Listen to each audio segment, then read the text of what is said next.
We know it's no surprise that the UK hates crypto. They say they want it to be a crypto hub, but obviously it isn't. You know, we've got a new Prime Minister now who's probably less crypto friendly than the previous one. And I say less crypto friendly because he's never mentioned it in anything that he's ever said. So he's not, warming to the idea. At least the old one, which was pretty useless as well, did mention CBDCs, Bitcoin, and becoming a crypto hub. However, the UK government is moving towards stricter regulation of cryptocurrency exchanges to curb illegal activity such as money laundering, fraud, terrorist financing, etc. Now, this means that crypto platforms that operate within the UK have to put in anti-money laundering procedures, enforce the Know Your Customer protocol, which we all know what they've started doing with the 10 questions you have to answer, and of course, in the UK, any crypto exchanges have to report to HMRC any transactions, withdrawals over 5k. Now, they also have to report suspicious activity to regulatory bodies like the FCA, and it could make it more difficult for smaller changes to operate or delays when withdrawing your crypto. Now, I always say to people, always make sure that you have some good off-ramps, multiple ones. So if you're just registered with one exchange in the UK and we get to the bull run, you may face problems when trying to get your crypto off that exchange. When it comes to the bull run, everything going crazy, people withdrawing stuff, you've got to make sure that you register with other exchanges. And of course, don't keep all your crypto on one exchange, which is a big issue people do. Tell this to people all the time. It's all in my crypto program, the Crypto Masterclass. Book a call if you want to know more about that. Talk about that with the guys. We have a weekly call, and this is a topic of conversation that keeps going up over and over again. Now, what is interesting as well is what the UK regulators are doing is they're looking at non-custodial wallets, and this is what I tell people to always store the crypto on, not an exchange.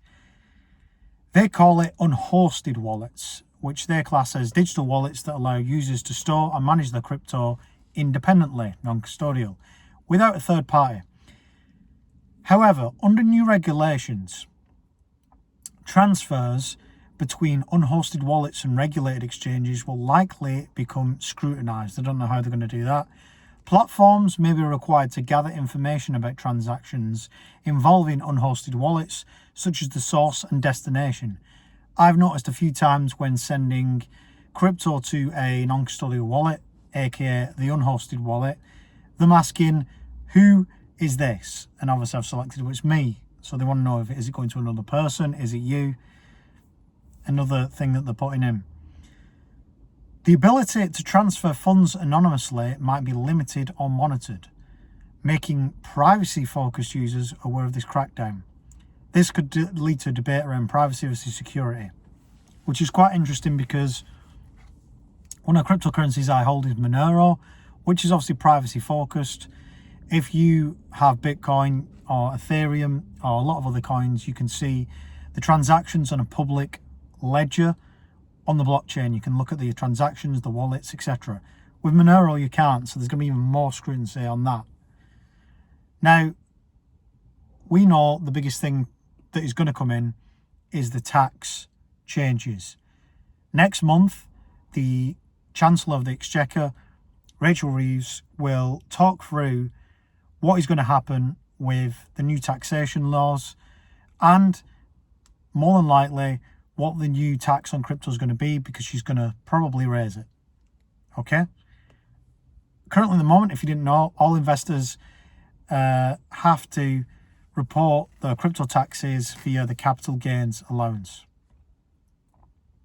Okay? Capital gains tax is applied to all cryptocurrency profits. It used to be you were allowed 12,000 profit. I was lucky in that aspect.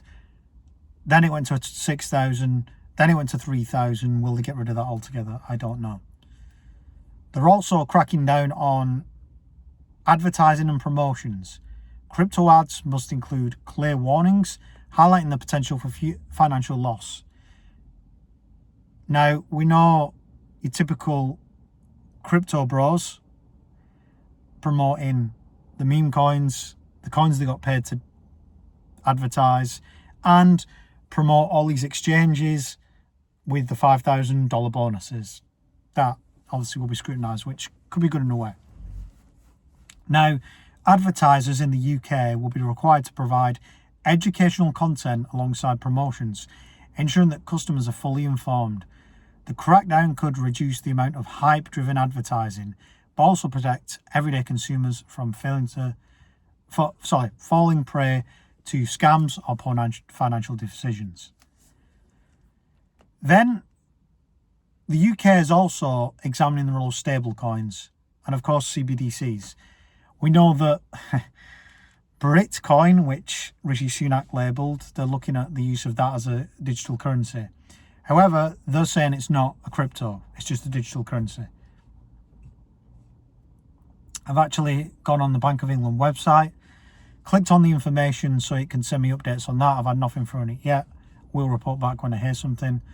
But they are introducing legislation to regulate stablecoins, making sure they're backed by adequate reserves and operate under stringent regulatory frameworks. This would offer more security to users. So we also went with the UST, which was the stablecoin on Luna. But also, there is questions over how backed Tether and US dollar coin are. The UK government wants to ensure the country remains at the forefront of financial technology, which is for the laugh anyway. But he also wants to minimise the risks posed by cryptocurrencies to the financial system. The UK is not banning cryptocurrencies outright, but it is moving towards a more controlled, regulated market. So take that of what you will. A lot of this is bad, a lot of it is okay, but I think the main thing for me that is going to affect everything completely is what happens in October and what happens with Rachel Reeves and the new crypto capital gains tax. Will they introduce a crypto only tax, or is it still going to be under capital gains? I think it'll still be under capital gains, but that's apparently what's going to raise, the 15-16 billion that they need for the black hole they keep talking about in the economy. But we'll see. It's not long off now, and obviously I'm going to report back, let you guys know what happens. If you like my content, subscribe to the channel. If you want to book a call, link in the description, and I'll see you guys very soon.